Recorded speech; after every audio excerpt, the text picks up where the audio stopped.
What do you have to say?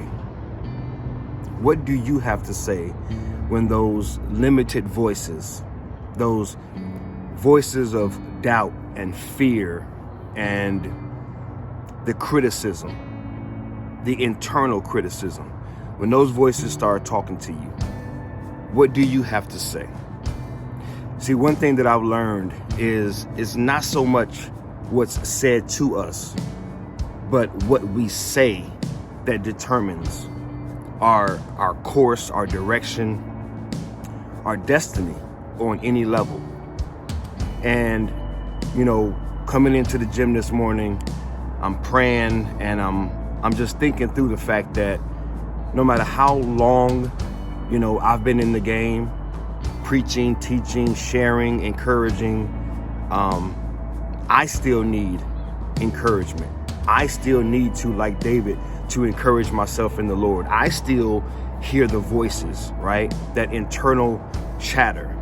I still wake up to thoughts of, you can't do this.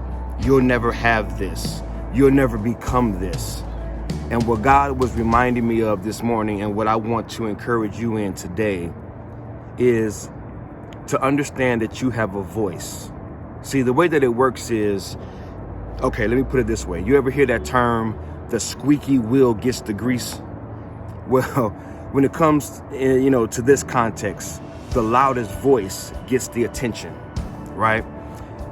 If those voices of worry, doubt, fear, what you can't do, what you can't have, who you'll never be, if that's the only voice that's in your head, then that's the loudest voice. And if that's the loudest voice, then that voice gets all the attention. And if it gets your attention, then it means it gets your focus, right? And I'm sure I'm sure that you've heard the term, where your focus goes, your energy flows. And so if it's getting your attention, it's getting your focus. If it's getting your focus, then it's getting your energy. And we are energy. I mean, it gets all of you, right? And so what I'm trying to say is that you have to have a voice. You have to have something that you say when the voices say what they say, right? You have to cancel out the criticism. You have to have a statement, a mission, a affirmation, a scripture. You have to have something that you say when the voices say what they say. Otherwise, it's a one-sided fight. I hope you guys are getting this.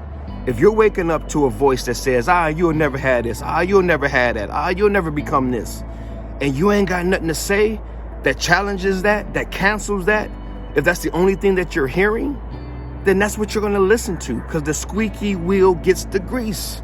The loudest voice gets the attention, your focus, your energy, and it causes you to go into that slump. It causes you to go into that fear. It causes you to dip into that depression. So I want to encourage you guys, have a statement, have something prepared that you say. I mean, literally write down something that you say. Some people love reciting scripture. Some people love having affirmations. Some people, like myself, I literally write out life mission statements that I decree and that I declare, that I speak. You know what I'm saying? With the power and the authority of my tongue, I literally speak them over my life each day. Because if that squeaky wheel, if that negative doubting voice is the only thing that I'm hearing, it's the only thing that I'm listening to, then that's what I'm left to. And I just refuse to allow the voices that chatter, man, to rob me of the best life that I can live, right? People talk about living their best life. Well, some of us really ain't living our best life. And maybe I'm talking to you today, and maybe it's just a matter of you having a voice. It's a matter of you standing up for yourself. It's a matter of you having something to say that challenges and cancels out that internal criticism. You feel me? So guys, be encouraged that you ain't got to keep giving in to that voice. You ain't got to keep letting that voice, run you in the ground. It's not so much what is said to us that determines our direction and destiny and truly determines the life and the quality of life that we can live. No, it's not what's said to us. It's what we say. So I ask you, what do you say about that? And you fill in the blank, whatever that is for you. What do you have to say about that? Whatever it is, whatever hope, whatever dream, whatever vision, whatever goal that you set for yourself, whatever that thing is that you're believing God for, that you're believing that your life should have, whatever it is that you're praying for, that you're hoping for, that you're wishing for, that you're looking for, that you're fighting for, whatever that thing is, what do you have to say about it? Because the voices that you're hearing, I know they're saying you'll never have it, you'll never get there, you'll never do it, you'll never realize this thing in your life. And I'm coming to you with 20 years in the game saying I still hear the voices. The voices are still in my head. I still have to deal with them. I still got to cancel them out. I still got to challenge them. I still got to, deal with them every day of my life. So I'm just realizing this morning as I drove in, as I was praying, I'm like, yo, if I'm dealing with this, if I'm still dealing with this, I know there has to be somebody else out there that's dealing with this.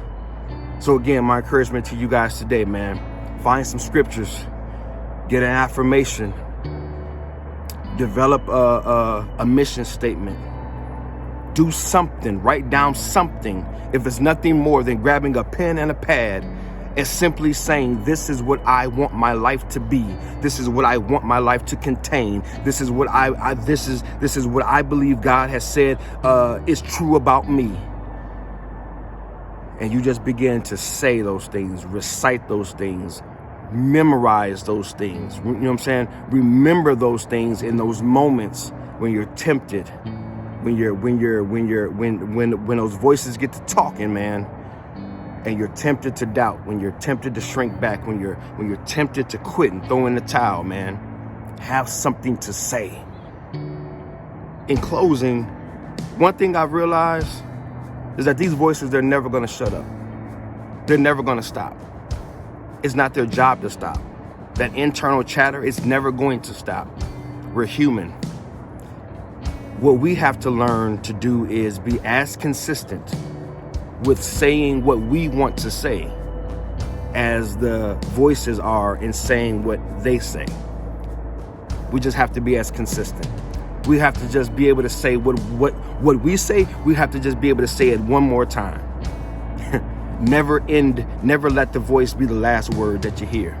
Let your word be the last words that you hear. You feel me? All right, guys, that's it, man. I've taken long enough. Pray that you guys get this, man. Pray that it makes sense. This is Travell C.W. Lynch, Mr. What, helping you put your possibilities in perspective. I'm believing in y'all, praying for y'all, loving on y'all. Until next time, peace.